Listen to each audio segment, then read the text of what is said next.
সেই প্রশ্নের উত্তরে রাজ্য সভাপতি ইনঅ্যাক্টিভ বলছেন, বলতে কি না, না, বোঝায়? আমাদের প্রশ্ন বলছেন যে এতদিন দিলীপ দা বাড়িতে রূপরেখা তৈরি করছিলেন, ব্লুপ্রিন্ট তৈরি করছিলেন এতদিন বসে। কিভাবে লড়াই করবেন।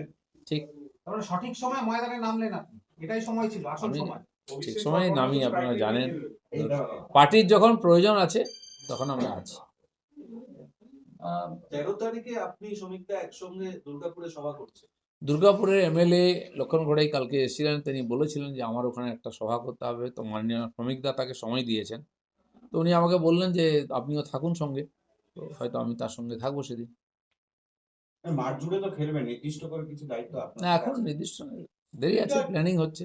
আগে তো সভা সমিতি হবে, কারণ কি আমাদের এখানে পরীক্ষার জন্য মাইক বন্ধ হয়ে যায়, তো প্রায় ফেব্রুয়ারি মাসটা 1 থেকে 23 অবধি পুরো বন্ধই থাকবে সভা। সেজন্য প্রাথমিকভাবে কিছু সভা তো জানুয়ারিতে করে নিতেই হবে, নির্বাচনের একটা প্রস্তুতি হিসাবে হাওয়া তোলার ব্যাপার আছে। তো সভাপতি আছেন, আমাদের বিরোধী নেতা আছেন, প্রাক্তন সভাপতি মন্ত্রী সুকান্ত দা আছেন, তার মধ্যে আমাকে উনি যদি যুক্ত করেন আমি সঙ্গে থাকবো। দিলীপ দা, যারা এতদিন ধরে বলছিল দিলীপ ঘোষ তৃণমূলে যাবেন, তাদেরকে কি উত্তর আজকে দিন? নতুন কল্পনা করে একটা কিছু বলুন, আমি আর কি বলবো। তবে আপনি আপনার তরফে কোনো না, এ ব্যাপারে আমি আপনার কিছু দীর্ঘ অভিজ্ঞতা এবং 6 বছর আপনি রাজ্য সভাপতি হয়েছিলেন, কিভাবে লড়াই করবেন, আপনার কি কি শুনলেন আর?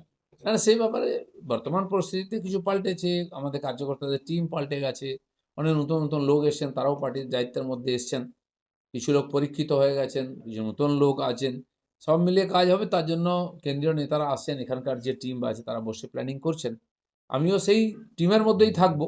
আর যখন যখন যেরকম কাজের গতি প্রকৃতি হবে আর আমাকে যা বলা হবে আমি সেটাই করবো, এটুকু বলেছি। এছাড়া বিশেষ করে 2026 থেকে আপনি প্রার্থী হিসেবে দেখতে পাবো? সেটাও পার্টি ঠিক করবে, যদি বলে আমি প্রার্থী হব, কারণ এর আগে 3 বার হয়েছে। দিলীপ দা, শোনা গেছে যে 90 এবং আদি 90